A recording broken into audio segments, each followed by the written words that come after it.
नेत्रों से देखें, क्योंकि भगवान ने नेत्र देखने के लिए दिए हैं, लेकिन नेत्रों से क्या देखा जाए, ये शास्त्र हमें बताता है कि अवश्य देखिए देखन जोगु, जो देखने के योग्य है उसे देखा जाए, लेकिन जो देखने के योग्य नहीं है उसे ना देखा जाए। जैसे तजिए चौथ के चंद की नाई, ठीक वैसे ही हम उन दृश्यों को ना देखें जिससे हमारे मन पर उसका बुरा प्रभाव पड़े।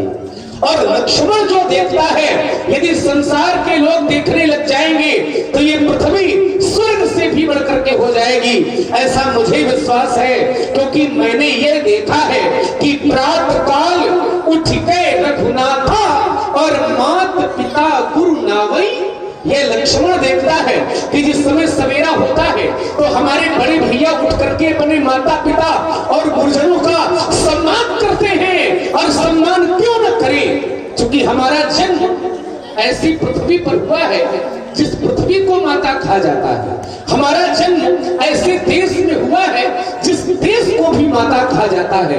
हमारा जन्म ऐसे देश में हुआ है जहाँ पर पशु होने पर गाय को भी माता, वृक्ष होने पर तुलसी को भी माता, और नदी होने पर गंगा और यमुना को भी माता कहा जाता है। इसी मिट्टी के पुत्र अपने अंधे माता पिता को कंधे पर बैठा करके चारों तीर्थों की यात्रा करवाते थे।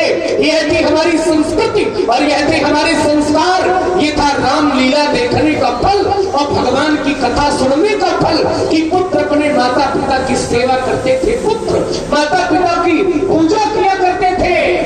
लेकिन सच्चाई ये है कि लोगों ने रामलीला देखना कम कर दिया है और अनुचित दृश्य ज्यादा प्रभावी हो गए हैं। तो फल ये भोगना पड़ रहा है। जो पुत्र माता पिता की सेवा करते थे वही पुत्र आज अपने माता पिता का अपमान करते हैं। और तब शास्त्र ये कहने पर विवश होता है कि मां नहीं मात पिता नहीं देवा तो साधु शन करवावई।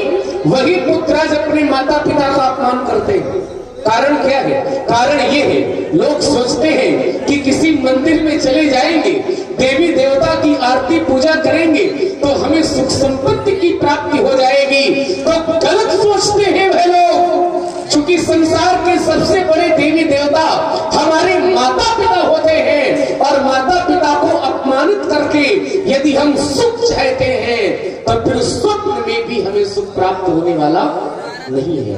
क्योंकि पुत्र के लिए तो आचार्य कहते हैं कि माता पिता ही परमात्मा होते हैं।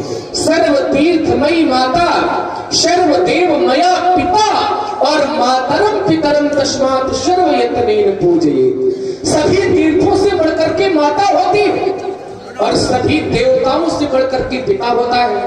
तो फिर माता पिता के चरणों को छोड़ करके अन्यत्र जाने की कोई आवश्यकता नहीं है। जो लोग ये सोचते हैं कि मंदिर में जाने से सुख संपत्ति प्राप्त होगी, तो विचार करिए आप सभी लोग, उस मंदिर को बनाने वाले हम सभी लोग हैं जिसने मिलकर के मंदिर को बनाया है।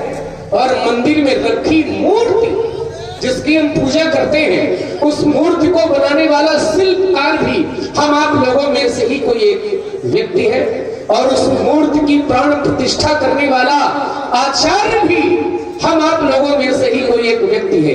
कहने का तात्पर्य यह कि जिस मूर्ति को हमने बनाया है उसका करते हैं सम्मान, और जिस मूर्ति ने हमें बनाया है अर्थात हमारे माता पिता, उनका करते हैं अपमान।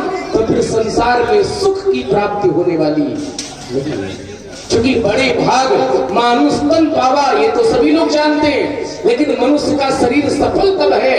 तो कहा मात पिता गुरु स्वामी सिख सिर धरी करेंगे सुभाए, और तब लहब लाभ तिन जन्म करन तब जन्म जग जाए। उस व्यक्ति का जीवन व्यर्थ है जिसने अपने माता पिता और गुरु जी की सेवा नहीं की है। और तब हमारे आचार्य कहते हैं कि जिसमें स्वाभिमान नहीं होता है, जिसमें स्वाभिमान नहीं होता है वह इंसान नहीं होता है। और जिस गीत में तान नहीं होता है वह गान नहीं होता है। और मंदिर की मूर्तियों से दुआओं मांगने वालों माँ बाप से बढ़कर कोई भगवान नहीं होता है, क्योंकि पुत्र के लिए तो माता पिता ही परमात्मा होते हैं। अच्छा, इस बात का अर्थ ये कतई नहीं है कि आप मंदिर न जाएं। मंदिर जाना बड़ी अच्छी बात है, मंदिर में बैठे भगवान का दर्शन करना ये अच्छी बात है, लेकिन उससे भी बड़ी अच्छी बात उस दिन होगी जिस दिन मंदिर में बैठे भगवान का दर्शन हमें अपने माता पिता में होने लगेगा। उस दिन ये जीवन हमारा धन्य हो जाएगा। तो मैंने तो ये देखा है संसार में कि माता, जो कड़वी सच्चाई है समाज की, मैंने ये देखा है माता पिता ने पुत्र को पढ़ा लिखा करके बड़ा किया, और पुत्र जब योग्य पद पर बैठ गया, धन कमाने लगा, तो सबसे पहले पुत्र ने माता पिता को घर से बाहर कर दिया, चलो बाहर। और तब हमारे आचार्य कहते हैं कि पत्थरों के शहर में कच्चे मकान कौन रखता है, और आजकल हवा के लिए रोशनदान कौन रखता है। फुसला कर छोड़ आते हैं वृद्धाश्रम में माँ बाप को, क्योंकि नए मकानों में पुराना सामान कौन रखता है। इसलिए हमें अपनी संस्कारों की ओर लौटने की आवश्यकता है, संस्कृति की ओर लौटने की आवश्यकता है। और रामचरित्र ये हमें शिक्षा देती है कि प्रातःकाल उठ के रघुनाथा और मात पिता गुरु नावई। और लक्ष्मण इसलिए कह रहा है क्योंकि गुरु जी ने संध्या वंदन का आदेश दिया है, और संध्या में अपने आराध्य का स्मरण किया जाता है। और हमारे आराध्य तो प्रभु केवल आप हैं। वारिहिते निज हित पति जानी, और लक्ष्मण राम शरण रति बानी। आप ही तो हमारे स्वामी हैं, आप ही तो हमारे माता पिता हैं, आप ही तो हमारे परमात्मा हैं। तमेव माता च पिता तमेव, तमेव बंधु च सखा तमेव, तमेव विद्या त्रिविधम तमेव, और तमेव सर्वम मम देव देव। अतः आपके श्री चरणों में मेरा कोटि कोटि प्रणाम। हेलो,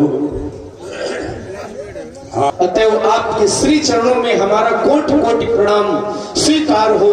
श्री राम रामेति रामेति रमे रामे मनोरमे सहस्त्र नाम तत्तुल्यत श्री राम नाम वरानने। चूंकि यह जीवन क्षण भंगुर है, आज ये जिह्वा हमारे वश में है, कल जाने रहे न रहे, चूंकि क्या भरोसा है इस जिंदगी का, और साथ देती नहीं यह किसी का। अतएव आपके श्री चरणों में हमारा कोटि कोटि प्रणाम स्वीकार।